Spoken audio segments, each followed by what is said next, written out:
सबको जय मसीह की रावत मिनिस्ट्री में आप सबका स्वागत है। प्रिय भाई और बहनों, चैनल को सब्सक्राइब करें, कमेंट करें, शेयर करें, ताकि प्रति भोर 5 बजे आपके पास वचन आए। 10 मिनट कर आप वचन सुने और आशीषित हो। आमीन। आज की सुबह के समय हम देखते हैं मूसा के जीवन से। मूसा सीनै के पर्वत में परमेश्वर के साथ 40 दिन 40 रात समय बिताया। हालेलुया। जब मूसा ने सीनै के पर्वत में 40 दिन 40 रात समय बिताया, उसके बाद जब मूसा नीचे उतरा, लोग उसका चेहरा देख नहीं पाए। हालेलुया। प्रिय भाई और बहनों, आज हम परमेश्वर के साथ समय बिताते हैं। हालेलुया। अगर ये नहीं हम परमेश्वर के साथ समय बिताते हैं तो बाइबल बोलती है जो परमेश्वर के साथ आत्मा में संगति करता है वो परमेश्वर के जैसे होने लग जाता है। इसका मतलब ये है कि परमेश्वर हमें धीरे धीरे हमारा स्वभाव का बदलता है, हमारा चरित्र को बदलता है। परमेश्वर धीरे धीरे हमें अपना प्रकाश देता है और अपनी ज्योति हमारे ऊपर उदय कर लेता है। हालेलुया। आमीन।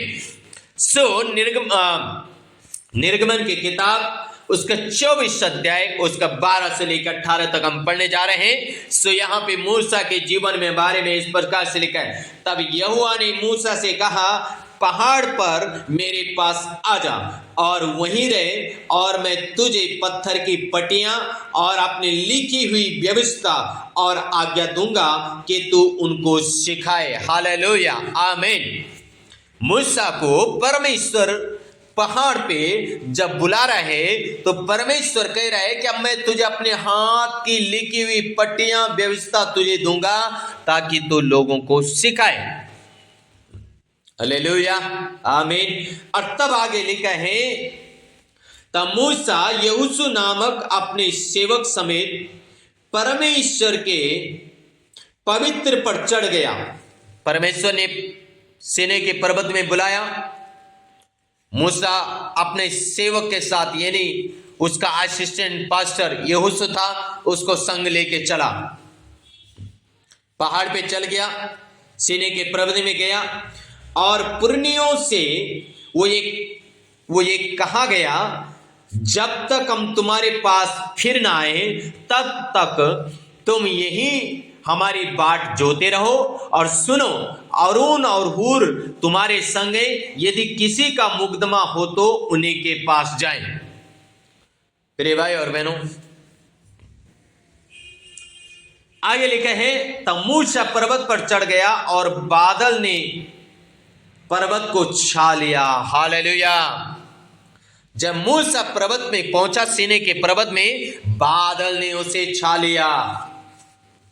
आगे, तब यहोवा का तेज ने सीनै पर्वत पर निवास किया और वो बादल उस पर 6 दिन तक छाया रहा।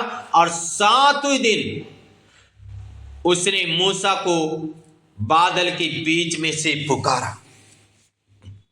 6 दिन तक बादल ने मूसा को कवर करके रखा, उसको छा लिया। अब बातें कौन से दिन कर रहा है परमेश्वर? 7वें दिन। हालेलुया। प्रिय भाई और बहनों, 7वें दिन विश्राम का दिन बड़ा इंपॉर्टेंट भाग है। 7वें दिन आशीष का दिन है, पवित्र दिन है। आज हम 7वें दिन को कोई वैल्यू नहीं समझते। प्रिय भाई और बहनों, पवित्र दिन को पवित्र समझे, आशीष का दिन को आशीषित समझे अपने लिए। 6 दिन तक परमेश्वर ने मूसा से बात नहीं करी। ध्यान से सुनेगा।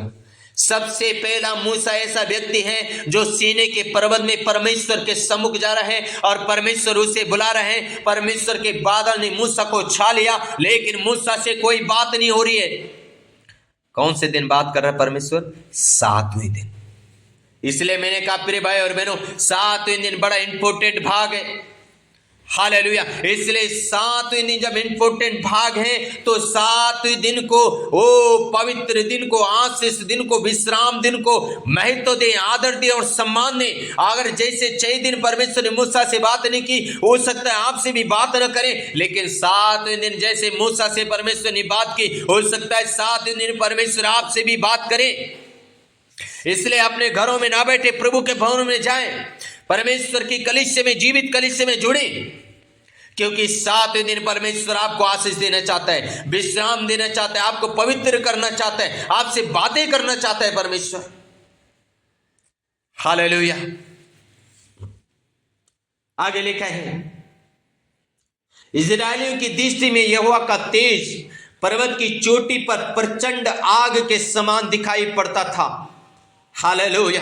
आग की प्रचंड में परमेश्वर का तेज लोगों ने देखा सीने के पर्वत में। तब मूसा बादल के बीच में प्रवेश करके पर्वत पर चढ़ गया और मूसा पर्वत पर 40 दिन और 40 रात रहा। हालेलुया। प्रिय भाई और बहनों, परमेश्वर ने जो पट्टियां मूसा को लिख के दी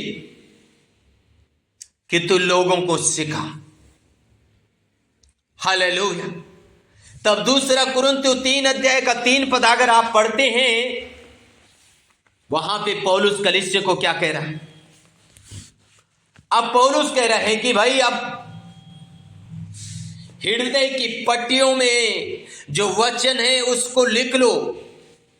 मूसा को परमेश्वर ऐसे लकड़ी की तख्ती की पट्टियों में लिख के दे रहा है, और अब पौलुस कह रहा है कि तुम अपने हृदय की पट्टियों में परमेश्वर का वचन को लिख लो।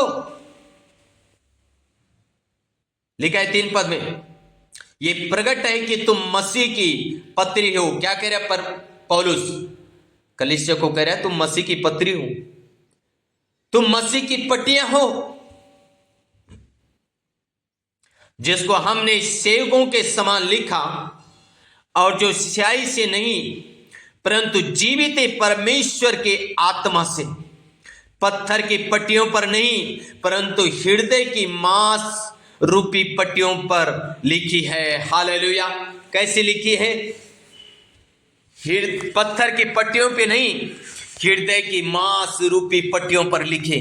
प्रिय भाई और बहनों, आज वचन हमारे जीवन में अधिक से अधिक हमारे हृदय की पट्टियों में लिखा जाए। आमीन। अधिक से वचन याद हमें रहे। हालेलुया।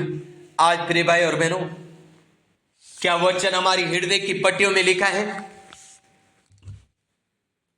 अगर हृदय की पट्टियों में लिखा होगा तो पवित्र आत्मा प्रभु कहते हैं, तुम नहीं जानते, तुम जब राजाओं और हकीमों के सामने सौंपे जाओगे तो तुम क्या बोलोगे, लेकिन पवित्र आत्मा तुम्हारे अंदर से बातें करेगा। अरे जब वचन तुम्हारे अंदर होगा तब वही वचन तो पवित्र आत्मा बाहर फेंकेगा, वही वचन तो पवित्र आत्मा बोलेगा। पर हृदय की पट्टियों में अगर वचन नहीं है तो समस्याएं बड़ी है प्रिय भाई और बहनों। इसलिए व्यवस्था विवरण 9 अध्याय का 9 पद में लिखा है, जब मैं उस वाचा के पत्थर की पट्टियों को जो यहोवा ने तुमसे बांधी थी लेने के लिए पर्वत के ऊपर चढ़ गया, तब 40 दिन और 40 रात पर्वत ही के ऊपर रहा, और ना मैंने तो रोटी खाई और ना पानी पिया। मूसा कह रहा है, जब मैं सीने के पर्वत में चढ़ा, ना मैंने रोटी खाई और ना मैंने पानी पिया। प्रिय भाई और बहनों, अगर हृदय की पट्टियों में परमेश्वर का वचन लिखना है, उपवास करें। जैसे मूसा परमेश्वर के सम्मुख निराहार रहा, उसने पानी तक नहीं पिया, ऐसे आज आपको और मुझे उपवास लेने की जरूरत है। 7वें दिन को मानने की जरूरत है, 7वें दिन के आशीषों को प्राप्त करने की जरूरत है। प्रिय भाई और बहनों, निर्गमन 20 का 11 में लिखा है, क्योंकि 6